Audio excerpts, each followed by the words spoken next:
बिस्मिल्लाहिर्रहमानिर्रहीम अस्सलामु अलैकुम रहमतुल्लाह। Army chief general Asim Munir के सदर बनने से मुतल्लिक अब बड़ी हैरान कुन किस्म की खबर सामने आई, बड़ी हैरान कुन किस्म की। और फील्ड मार्शल आर्मी चीफ सदर बनना चाहते हैं या सदर बनने के लिए तैयार है या उनकी सदर बनने की ख्वाहिश है, ये इस तरह की चीज़ें और इस तरह की बातें जो हैं पिछले तकरीबन कोई एक महीने से हो रही हैं।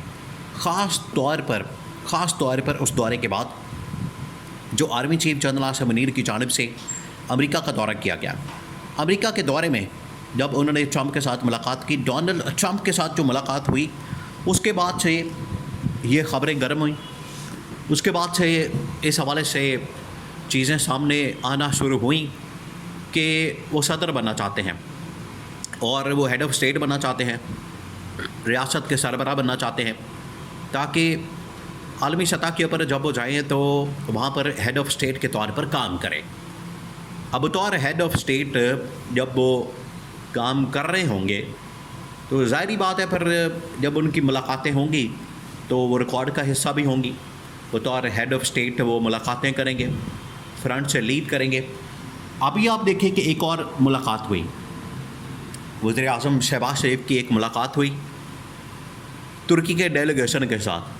अब ये जो वीडियो और तस्वीर सामने आई है, ये अगर आप इसको देख लेंगे तो यहाँ से आपको अंदाज़ा हो जाएगा कि फील्ड मार्शल आर्मी चीफ सदर क्यों बनना चाहते हैं, उसके पीछे कहानी क्या है, मामला क्या है।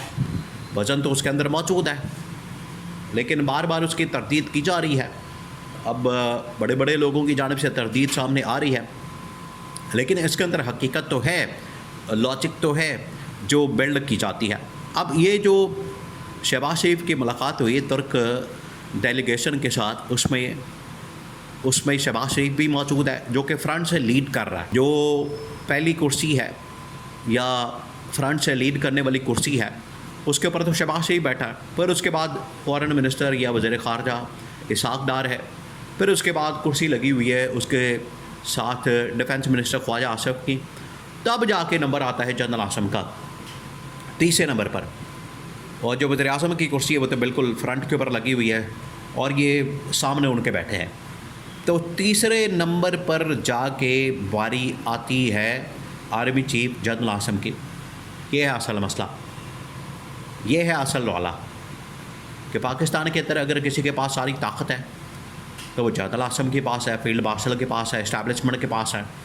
अगर इस सेटअप को कोई लाया, इस सेटअप को जिस तरीके से इंस्टॉल किया गया मुल्क के अंदर, इनको बनाया गया है, वो सारा किया इस्टेब्लिशमेंट ने, इस्टेब्लिशमेंट उसके पीछे है। तो सारी ताकत और पावर तो किसके पास है? वो तो पास है इस वक्त इस्टेब्लिशमेंट के पास, इस्टेब्लिशमेंट के सरबराह के पास।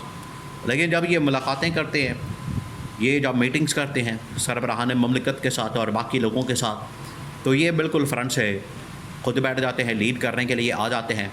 तो इसके ऊपर बड़ा मसला होता है उनको।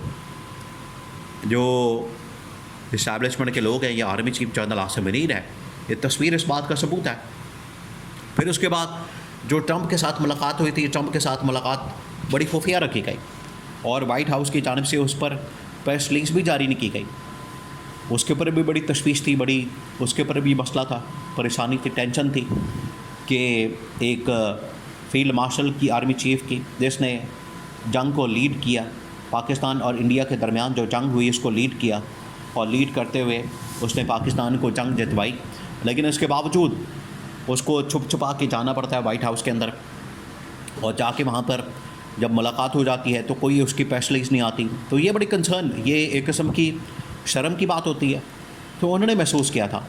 उसके बाद फिर ये मामला सामने आया। देखें, अब वो सदर तो बनना चाहते हैं, लेकिन अब इसमें रुकावटें कौन पैदा कर रहा है? रुकावट इसके अंदर जो पैदा कर रहा है वो दो ही लोग हैं।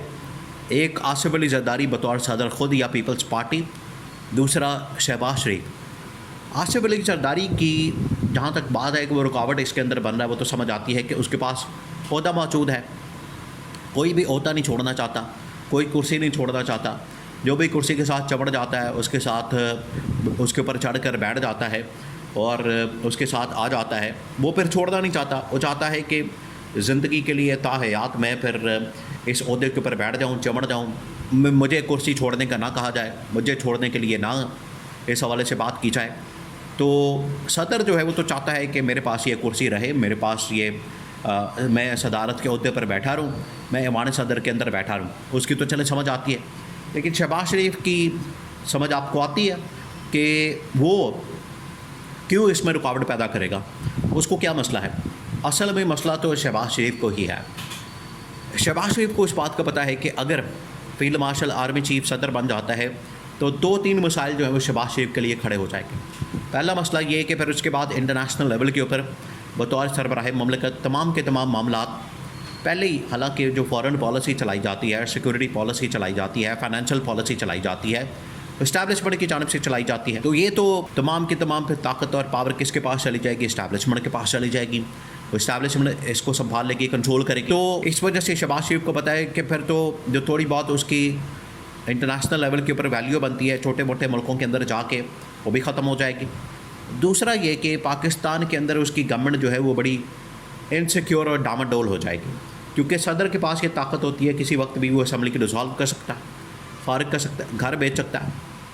उसके लिए फिर बड़ा आसान हो जाएगा कि वज़ीर आज़म को चेंज करे, रिप्लेस करे और वहाँ से फिर असम्बली को डिसॉल्व कर दे, ख़त्म कर दे और इसको घर भेज दे, बरतरफ कर दे, फारिग कर दे, छुट्टी करा दे। ये फिर आर्मी चीफ के लिए बाएं हाथ का खेल बन जाएगा।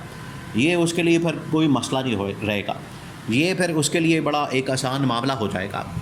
इस वजह से शहबाज शरीफ को असल में डर है, शहबाज शरीफ को इस बात का खौफ है, उसको पता है इस बात का, उसको डर है कि अगर इसकी जगह अगर आसिफ अली जरदारी की जगह ये field marshal army chief general Asim Munir आ जाता है तो मैं तो उसमें मारा गया, मैं तो उसके बाद फटे पे आ जाऊँगा, मेरी तो हालत बुरी हो जाएगी।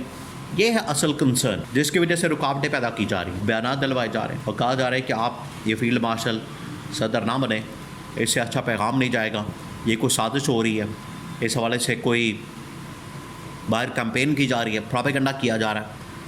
लेकिन असल बात तो मौजूद है, वहाँ पर मामला तो ऐसा था। अब इसमें रुकावटें पैदा करके कि फील्ड मार्शल को ओहदा सदारत तक ना पहुँचने दिया जाए, या रुकावटें पैदा करके इनकी कोशिश है कि इस मामले को रोक दिया जाए, दबा दिया जाए। लेकिन यह पॉसिबल नहीं, मुमकिन नहीं, बड़ा मुश्किल है, बड़ा मुश्किल लगता है, क्योंकि इस्टेब्लिशमेंट और फील्ड मार्शल अपने आप को मज़ीद इस शर्मिंदगी से बचाने के लिए ओहदा सदारत के लिए बिल्कुल चाहते हैं। लेकिन अगर रुकावट पैदा कर दी इन लोगों ने तो ये मज़ीद ताकतवर हो जाएंगे और इस्टेब्लिशमेंट के ऊपर इनका कंट्रोल आ जाएगा। तो ये इनके दरमियान अब बराह रास्त जंग छिड़ चुकी है। जब भी इस्टेब्लिशमेंट और सेटिंग गवर्नमेंट के दरमियान जंग छिड़ती है, लड़ाई छिड़ती है, तो आखिरकार उसका अंजाम गवर्नमेंट के घर जाने पर ही ख़त्म होता है।